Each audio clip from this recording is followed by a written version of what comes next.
नमस्ते दोस्तों, स्वागत है आपका एक बार फिर से मेरे चैनल में। मेरा नाम डॉक्टर अंतरिक्ष है।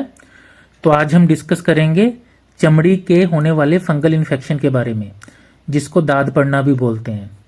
तो जैसे कि आप पिक्चर में देख रहे हैं, ऐसी इन्फेक्शंस जो रिंग वॉर्म टाइप की होती हैं, गोल गोल सी रेड कलर की, इस तरह के जो पेशेंट्स हमारे पास आते हैं उनके सबसे ज़्यादा क्वेश्चन जो होते हैं वो होते हैं भी, एक तो ये हमारे बार बार हो जाती है जी, जितनी बार मर्जी दवाई ले जाओ, 10 बार दवाई ले ली लेकिन हर बार फिर से दोबारा हो जाती है। अच्छा, कई लोग बोलते हैं स्टीरॉयड क्रीम इस्तेमाल करनी चाहिए, कई बोलते हैं नहीं करनी चाहिए, आप बताइए क्या करें। उसके बाद पता नहीं जी ये तो हमें कैसे हो गई, पहले घर वालों के किसी के थी या हमारे घर वालों में किसी के पास नहीं है ऐसी इन्फेक्शन, तो हमें कहाँ से हो गई। इसके बाद लोगों को यही नहीं पता भी ऑइंटमेंट क्या है, क्रीम क्या है, लोशन क्या है, हम क्या यूज़ करें। उसके बाद कई डॉक्टर या कई जो क्वाक्स होते हैं वो पेशेंट्स को कंफ्यूज कर देते हैं जी, फलाना एलर्जी टेस्ट करवा लो, ये एलर्जी टेस्ट करवा लो, 5-5 10-10 हज़ार के एलर्जी टेस्ट बोल देते हैं। ऐसे एलर्जी टेस्ट हमें करवाने चाहिए, नहीं करवाने चाहिए, ये सारा कुछ हम इस वीडियो में जानेंगे। तो सबसे पहले ये फंगल इन्फेक्शन को हम टीनिया बोलते हैं। हमारी चमड़ी में जो सुपरफिशियल लेयर होती है, सबसे बाहर वाली लेयर होती है, ये इसकी इन्फेक्शन होती है। इसमें क्या है, लाल लाल से खुजली वाले गोल गोल से रैश पड़ जाते हैं, जो आपको पिक्चर में दिखाए भी थे, ये ऐसे रैश पड़ जाते हैं। इस पे बहुत ज़्यादा खारिश होती है। अगर जिस एरिया पे ये रैश पड़े हैं वहाँ पे पहले बाल थे तो वहाँ पे बाल भी उड़ जाते हैं, वहाँ पे बाल झड़ जाते हैं। तो ये जो इन्फेक्शन है, जो ये रिंग वॉर्म है, ये बॉडी में बहुत सारी जगहों पे हो सकता है। डिफरेंट जगह पे जो इन्फेक्शन होती है उसके डिफरेंट नाम है। जैसे शरीर की त्वचा पे हो सकता है, सिर पे, स्कैल्प पे जिसको बोलते हैं।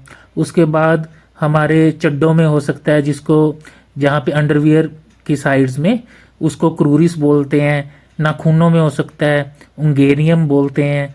और पैरों की उंगलियों में हो जाता है तो उसको एथलेटिक फुट्स भी बोलते हैं या टीनिया पेडिस भी बोलते हैं। तो हम बारी बारी ये सारा कुछ डिस्कस करेंगे। बेसिकली है क्या, देखिए, जब चमड़ी पे ऐसे निशान पड़ जाएं जो लाल से हों, सर्कुलर से हों, जिसके आसपास के जो एज हैं वो रेज्ड होते हैं, बहुत ज़्यादा खारिश होती है, तो मोस्ट प्रोबेबली ये फंगल इन्फेक्शन होती है। इस पे बहुत ज़्यादा खारिश होती है। जब ये बाजू पे, टांगों पे, पेट पे, बैक पे, ऐसी जगहों पे होते हैं तो इसको टीनिया कॉर्पोरिस बोलते हैं।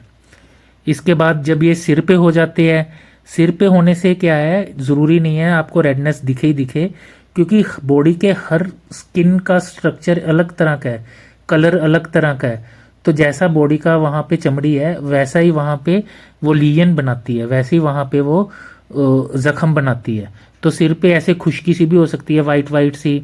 अच्छा, सिर पे कुछ पैचों में बाल भी उड़ सकते हैं, या जैसे ये गर्दन पे दिखाया गया रेड पैच, ऐसा भी हो सकता है। जब ये सिर पे होता है तो इसको टीनिया कैपिटिस बोलते हैं।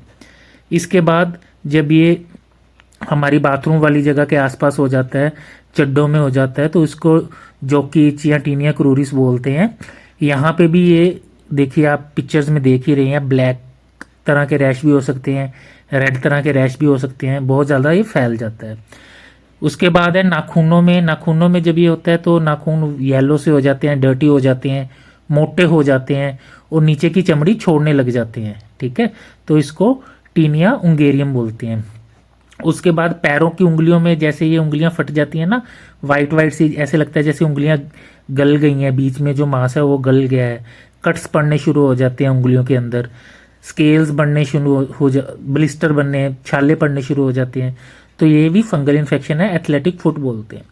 अब आपने ये सारी पिक्चर्स में एक चीज़ नोटिस की हो तो ये है कि ये सारी चीज़ें ऐसी हैं जहाँ पे हमारा पसीना इकट्ठा होता है, या जब भी हम नहाते हैं तो वहाँ पे पानी इकट्ठा होता है। स्किन फोल्ड्स हैं ये, ठीक है ना। तो बेसिकली यही रीज़न है फंगल इन्फेक्शन होने का। ये हमारी स्किन फोल्ड्स में, जहाँ पे चमड़ी इकट्ठा होती है, जैसे चड्डों में, बाजू जब हम मोड़ते हैं, हमारी एल्बो पे, गर्दन पे, ठीक है, अंडर आर्म्स में या पैरों की उंगलियों में, ये सारी जगह पे स्किन हमारी इकट्ठी हुई होती है ना, तो वहाँ पे पसीना इकट्ठा होता है, या नहाने के बाद हम उसको साफ नहीं करते तो गीली रहती है स्किन, उसके कारण ये फंगल इन्फेक्शन यहाँ इस एरियाज पे ज़्यादा होती है। इसके बाद है आपको रिस्क फैक्टर क्या क्या हो सकते हैं, जो आप बोलते हैं ना भी हमें तो पता नहीं जी कहाँ से हो गई। देखिए, जो भी हॉट ह्यूमिड क्लाइमेट में रहते हैं जहाँ पे पसीना ज़्यादा आता है, या सर्दियों में गर्म कपड़े ज़्यादा पहनते हैं तो पसीना आता है, तो उस केसेस में ये फंगल इन्फेक्शन ज़्यादा हो सकती है। उसके बाद अगर आप टॉवल शेयर कर रहे हैं, कपड़े शेयर कर रहे हैं, एक दूसरे के कपड़े डाल के आप घूम फिर रहे हैं, खास करके अंडरगारमेंट्स, इससे ये इन्फेक्शन ज़्यादा होती है। अगर आप कंटेमिनेटेड रेज़र, शेविंग का जो रेज़र है वो यूज़ कर रहे हैं, इवन कि अगर आपके घर में किसी को इन्फेक्शन है तो आप एक ही साबुन इस्तेमाल करें, तब भी ये इन्फेक्शन एक दूसरे को हो सकती है। उसके बाद जो फ्रीक्वेंट ट्रैवलर्स हैं, जो सफ़र करते रहते हैं, होटल में स्टे करते हैं या जो प्राइवेट व्हीकल्स का इस्तेमाल करते हैं, उनमें भी ऐसा हो सकता है भी कोई फंगल इन्फेक्टेड पेशेंट वहाँ पे पहले आके गया हो तो उनसे कंटेमिनेशन हो सकती है। इसके बाद आपके कुछ खुद के रीजंस हो सकते हैं। अगर आपको डायबिटीज़ है या आपको बहुत ज़्यादा मोटापा है और ओबीज हैं आप, तो भी आपको ये इन्फेक्शन है वो बहुत जल्दी पकड़ लेती है। उसके बाद टाइट कपड़े पहनते हैं, जो आजकल जीन्स ज़्यादा पहनते हैं लड़के लड़कियाँ, तो उनमें हवा नहीं लगती है कपड़ों के अंदर, पसीना इकट्ठा होता रहता है, तो फंगल इन्फेक्शन होने के चांसेस ज़्यादा होते हैं।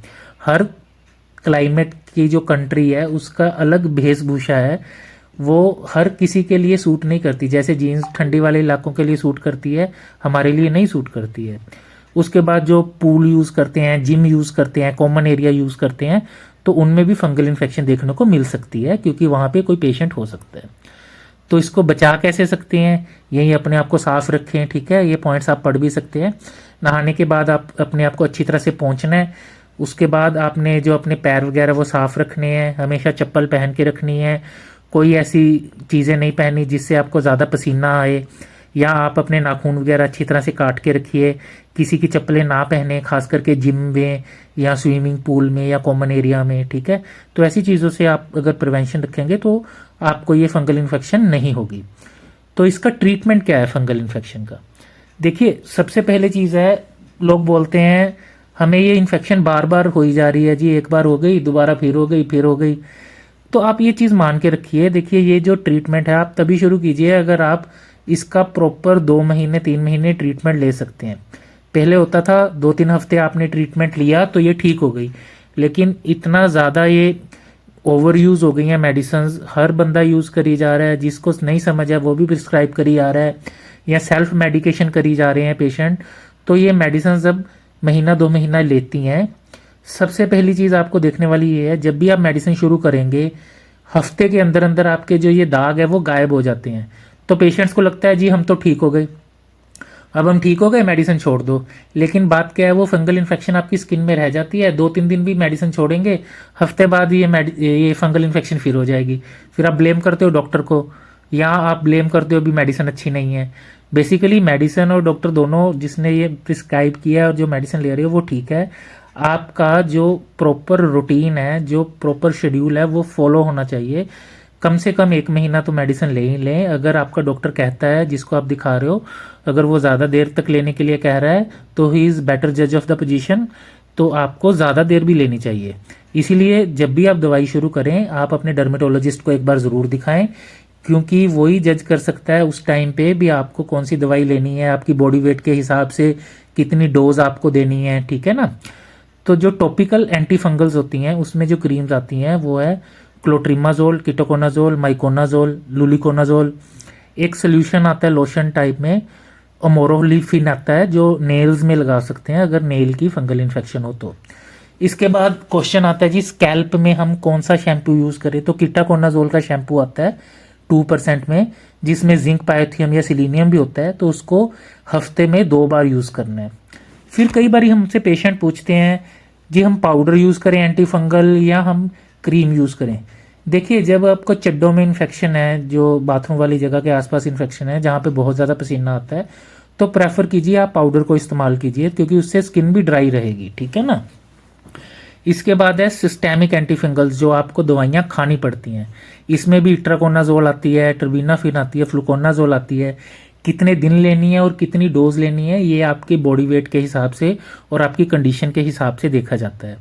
इसके बाद क्वेश्चन आता है पेशेंट्स का भी, सर ये क्रीम क्या है, ऑइंटमेंट क्या है, लोशन क्या है। देखिए, कुछ नहीं है, क्रीम, ऑइंटमेंट, लोशन, ये तीनों मेडिसिन डिस्पेंस करने के एक साधन है। जो ऑइंटमेंट है वो सबसे ज़्यादा बेटर होता है, क्रीम से ज़्यादा बेटर होता है, इफ़ेक्टिव होता है, क्योंकि उसमें ऑयल कंटेंट ज़्यादा होता है। तो वो क्या करता है भी, ज़्यादा देर तक हमारी बॉडी पे रहती है वो ऑइंटमेंट, ठीक है ना। उसके बाद क्या है, लोशंस वगैरह हैं, लोशन हम वहाँ पे अप्लाई करते हैं जहाँ पे हमें इमीडिएटली दवाई को स्प्रेड करवाना होता है। तो आपने घबराना नहीं है, क्रीम है ऑइंटमेंट है, बेसिकली ऑइंटमेंट ज़्यादा देर तक टिकती है क्रीम से शरीर पे, ठीक है। उसके बाद हो गया एक एक टर्म होती है इमोलिएंट्स, जो ड्राई स्किन के लोगों को मॉइस्चराइजर के तौर पे दी जाती है। इसमें कुछ नहीं है, अगर आपकी स्किन ज़्यादा ड्राई है या फंगल इन्फेक्शन के कारण आपकी स्किन पे ज़्यादा ड्राइनेस स्केल्स ज़्यादा आ गए हैं, तो इमोलिएंट्स दिए जाते हैं, ताकि इससे क्या होता है, जो हमारी स्किन है वो थोड़ी सी नॉर्मली जितनी गीली है उतनी गीली रहती है, तो उससे जो नेचुरल डिफेंसेस है स्किन के वो भी काम करते हैं। ऐसा नहीं है ज़्यादा गीली नहीं करनी है, ज़्यादा गीली करोगे तो इन्फेक्शन होने के चांसेस भी रहते हैं, लेकिन ऐसा भी नहीं है भी आप अपनी स्किन को बिल्कुल ही ड्राई करके रख लें, खुरदरी सी रफ सी करके रख लें, ठीक है ना। इसके बाद है कुछ, अब खारिश भी होती है पेशेंट्स को इन रैशेस के कारण, तो उस रैशेस को दूर करने के लिए क्या दिया जाता है, एंटी प्यूरिटिक क्रीम्स होती हैं जो खारिश को कम करने में हेल्प करती हैं। इसमें कैम्फर है, मिंथोल है, ऐसी चीज़ें डाली होती हैं, ठीक है। अब क्वेश्चन आता है जी, कौन सी ऐसी मेडिसिन हैं जिनको खाने से खारिश कम होती है। तो हाइड्रोक्सीजिन आती है, सेट्रिजिन आती है, मोन्टेयर आती हैं, ऐसी चीज़ें हम यूज़ कर सकते हैं। रात के समय, ये सोने के टाइम ये मेडिसिन लेने के बाद खारिश नहीं होती है और नींद अच्छी आ जाती है। अब रोल आता है जी, जो पेशेंट्स का एक क्वेश्चन है, टॉपिकल स्टीरॉयड्स यूज़ करने चाहिए नहीं करने चाहिए। देखिए, स्टीरॉयड ऑइंटमेंट आपको नहीं यूज़ करनी चाहिए बिल्कुल भी। स्टीरॉयड ऑइंटमेंट एक बार आपको खारिश में आराम दे देती है, एक बार ठीक कर देती है इमीडिएटली, लेकिन फंगल इन्फेक्शन दोबारा फिर से हो जाएगी। तो कभी भी आपको फंगल इन्फेक्शन में स्टीरॉयड ऑइंटमेंट नहीं यूज़ करनी चाहिए। यही सबसे ज़्यादा गड़बड़ होती है, जिन डॉक्टर को नहीं पता होता है या जो क्वाक्स होते हैं, आप या सेल्फ मेडिकेशन करते हैं, तो आप कोई ऑइंटमेंट कोई बता देता है बीटामिथासोन वाली लगा लो, स्टीरॉयड वाली भी ये ऑइंटमेंट लगा लो, ठीक है ना। तो वो लगाने से सबसे ज़्यादा नुकसान क्या होता है, एक बार तो ठीक हो जाता है, लेकिन इन्फेक्शन आपको बार बार होती रहेगी। मेडिसिन आप दूसरी भी यूज़ करते रहोगे, वो मेडिसिन आपको काम करना बंद कर देगी, क्योंकि उसको रेजिस्टेंस आ जाएगी। तो क्या होगा, आपको और महंगी दवाइयाँ देनी पड़ेंगी और आपको लंबे टाइम तक दवाई भी खानी पड़ेगी। तो मेरा रिक्वेस्ट है, सुजेशन है, आप स्टीरॉयड ऑइंटमेंट्स ना लगाएं अपनी फंगल इन्फेक्शन के टाइम पे। इसके बाद क्वेश्चन आता है जी, पेशेंट के क्वेश्चन होते हैं, एलर्जी टेस्ट बता दिया जी ऐसे। देखिए, एलर्जी टेस्ट इस केसेस में कोई ज़रूरत नहीं होती है करवाने की। एलर्जी टेस्ट तब करवाते हैं जब आपको पता हो कुछ खाने के बाद आपको एलर्जी हो रही है, या आपको छोटे छोटे वेजिकल्स हो रहे हैं, जिसको तफ्फड़ भी बोल देते हैं हम पंजाबी में, या फुंसियाँ सी हो जाती हैं, ऐसी चीज़ें, या स्किन आपकी बिल्कुल रेड हो गई है, पूरी बॉडी पे खारिश हो रही है, आपको सिस्टेमिक एलर्जी हुई है, तब आपको एलर्जी टेस्ट करवाना सुजेस्ट कर सकते हैं, देखने के लिए भी किस चीज़ से एलर्जी है। ये तो फंगल इन्फेक्शन एक दूसरे से, स्किन कॉन्टैक्ट से, या आपके पेट्स से, या आपके बिस्तर जो गंदे हैं, इन चीज़ों से ही फंगल इन्फेक्शन होती है। तो इन चीज़ों में एलर्जी टेस्ट का कोई खास यूज़ नहीं होता है, एडवांटेज नहीं होता है। तो इसके बाद हम देखेंगे अब हम इसको कंट्रोल कैसे कर सकते हैं, ताकि ये हमारे घर में आसपास ना फैले। तो सबसे पहले, जब भी आपको डायग्नोस हो, आप जल्दी से जल्दी इसका ट्रीटमेंट लें। उसके बाद जो आपके बेडिंग्स हैं, जो आपके टॉवल हैं, जो आपके तकिए के गिलाफ हैं, उनको अच्छी तरह से रोज़ साफ़ करें। अपने हाथों को, अपनी स्किन को साफ़ रखें, ड्राई करके रखें, ठीक है। आपके जो एनिमल्स हैं, जो आपके पेट्स पाल रखे होते हैं कईयों ने, कई बार उनको इन्फेक्शन होती है, उससे भी आपको बार बार इन्फेक्शन हो सकती है, तो उसको रेगुलरली आप चेक करवाते रहें, ठीक है। इसके बाद है, आपको जो कभी भी अपना जो कंघा है, साबुन है, जो ऐसी चीज़ें हैं जो हम अंडरगारमेंट्स पहनते हैं, ऐसी चीज़ें आपको शेयर नहीं करनी चाहिए, ठीक है। इवन कि जो मेकअप का सामान है हम एक दूसरे के साथ शेयर कर लेते हैं, खास करके लड़कियां हॉस्टल वगैरह में, तो ऐसी चीज़ों से फंगल इन्फेक्शन होने का डर ज़्यादा रहता है। तो ऐसी आप प्रिवेंशन रखेंगे और आप दवाई प्रॉपरली लेंगे, कम से कम 4-5 हफ्ते के लिए दवाई लेंगे, तो आपकी फंगल इन्फेक्शन ठीक हो जाएगी और आपको बेटर रहेगा। उसके बाद आपको बस यही करना है, भी पसीने से बचाना है और आपको खुले हवादार कपड़े पहनने हैं, ताकि आपको दोबारा फंगल इन्फेक्शन ना हो। ऐसी मोर इन्फॉर्मेटिव वीडियोस के लिए मेरे चैनल को लाइक करिए, सब्सक्राइब कीजिए और ज़्यादा से ज़्यादा शेयर कीजिए। Thank you.